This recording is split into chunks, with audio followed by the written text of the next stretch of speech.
In this video we're going to have a little look at how to expand double brackets. You'll probably have been using in lessons a method of FOIL. Okay, so all we need to remember with FOIL is what that stands for. So the F stands for the firsts, which means you multiply the first in each of the brackets, so x times x, which gives you x squared. Then you do the outside, which is in the outsides of the two brackets, so the two very end values. And here we're going to be doing minus 3 times x, which gives me minus 3x.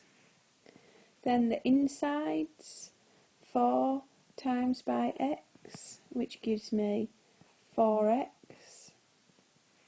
And finally, the last one in each bracket, so the last one in the first bracket times the last one in the second bracket, which gives me plus 4 times minus 3, which a positive times a negative is a negative, and then 4 times 3 is 12.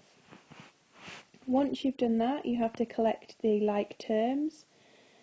You can't collect x's with x squareds because they're different, so the only things we can collect are these middle values.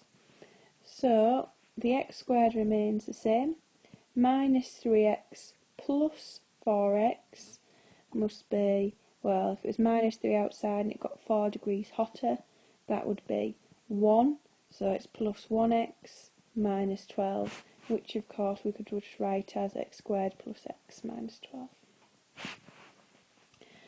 Okay, so if we look at a little bit of a harder example using FOIL again, so FOIL applies to all double brackets. Right, let's have a look at this one then. So we're doing the firsts to begin with. Now here we've got to do 2x times 3x. So 2 times 3 first, that's 6. X times x, that's x squared. Then the outsides, the very outside ones in each bracket. So it's 2x times 3, which gives me 6x. And then the insides, so I've got 1 times 3x, which is just going to be 3x. And finally the last, got 1 times 3, which is just 3. Now again, we can't collect x squareds with x's, so the only things that we can collect are these middle two values.